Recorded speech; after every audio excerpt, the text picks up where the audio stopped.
Assalamualaikum warahmatullahi wabarakatuh, sahabat desa semuanya. Selamat menjalankan aktivitas kesehariannya. Kali ini saya akan membahas tentang Peraturan Menteri Desa Nomor 8 Tahun 2022 tentang prioritas penggunaan dana desa untuk tahun anggaran 2023, sahabat desa semuanya. Yang mana mungkin sahabat desa, para kepala desa dan perangkat desa telah membaca aturan tersebut.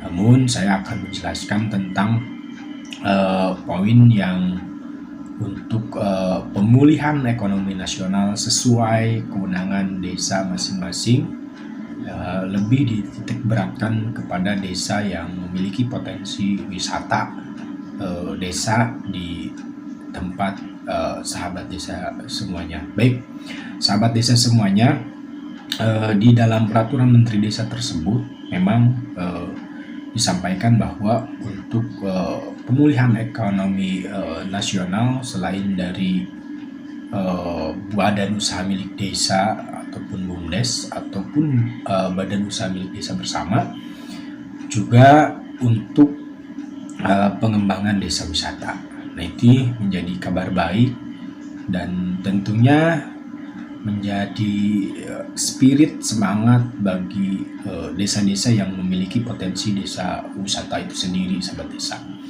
Nah, di peraturan Menteri Desa ini, sahabat desa, bahwa untuk pengembangan desa wisata itu diatur dan boleh untuk dianggarkan tentunya dengan perencanaan yang ada di RPJMDes-nya.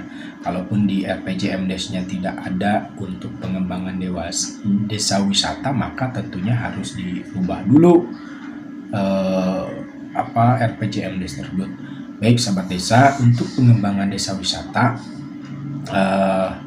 tentunya boleh dianggarkan untuk kegiatan-kegiatan ataupun infrastruktur yang menunjang desa wisata tersebut, karena mungkin setelah pandemi COVID ini, walaupun masih ada katanya, tetapi masih sudah landai, sahabat desa semuanya. Nah, tentunya bagi yang memiliki potensi wisata ini sangat baik untuk menganggarkan kegiatan-kegiatan ataupun pengembangan desa wisata tersebut, sahabat desa. Nah, perlu diketahui bahwa sahabat desa semuanya, untuk pengembangan desa wisata silahkan untuk dianggarkan untuk pengadaan ataupun pembangunan ataupun pemanfaatan serta pemeliharaan sarana dan prasarana desa yang seperti pergola, gazebo, pondok wisata, homestay, kios, cenderamata, atau fasilitas penunjang lainnya untuk desa wisata, tentunya dengan potensi wisatanya. Jadi itu silahkan dianggarkan, sahabat desa, dimusyawarahkan, diputuskan untuk kemudian di tahun 2023 dianggarkan. Untuk gazebo misalkan, kalaupun sudah rusak, direhabilitasi ataupun direhab, itu silahkan.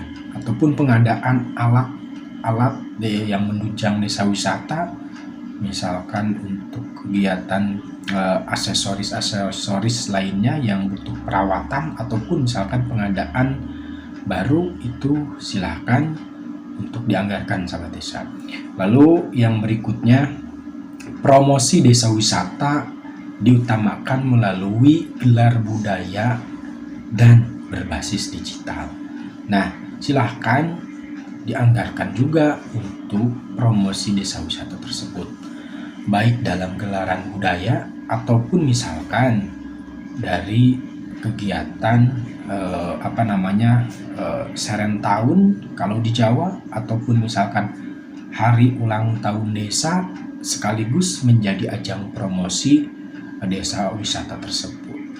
Itu silahkan gelaran kegiatan ataupun program kegiatannya diadakan di desa sesuai dengan potensi dan tentunya kegiatannya yang menunjang desa wisata supaya pengunjungnya lebih banyak lagi, sahabat desa semuanya. Nah, dan berbasis digital. Kalau misalkan berbasis digital, tentunya promosi-promosi lewat media sosial, pembuatan video, lalu kemudian pembuatan banner ataupun baliho, itu silahkan dianggarkan untuk promosi untuk mendukung daya tarik ke para pengunjung ke desa sahabat-sahabat tentunya. Nah, selain itu sahabat desa bisa juga untuk dianggarkan kegiatan pelatihan pengelolaan desa wisata ataupun pemandu wisata. Jangan sampai desa wisata sahabat semuanya tidak ada pemandunya, sehingga menjadi kebingungan ketika orang akan berkunjung ke desa sahabat, yang tentunya ini sangat menunjang guide ataupun pemandu wisata ini agar dapat menjelaskan dan tentunya menarik minat para wisata yang berkunjung ke desa sahabat-sahabat. Nah, sahabat desa bisa menganggarkan pelatihan ataupun peningkatan kapasitasnya, itu dianggarkan untuk pengelola ataupun pemandu wisatanya, itu tentunya diambil dari sumber daya manusia yang ada di desa tersebut, sahabat desa. Nah, lalu yang berikutnya sahabat desa untuk dianggarkan untuk pengembangan investasi desa wisata. Pun memang di desa sahabat semuanya ada yang mengelola wisata tetapi milik perorangan ataupun milik perusahaan ataupun swasta katakanlah, itu silahkan saja untuk bermitra, bekerja sama, lalu investasinya ditanamkan di desa ataupun di perusahaan ataupun perorangan yang mengelola wisata tersebut, sahabat desa. Silahkan pengembangan untuk investasi desa wisata tersebut.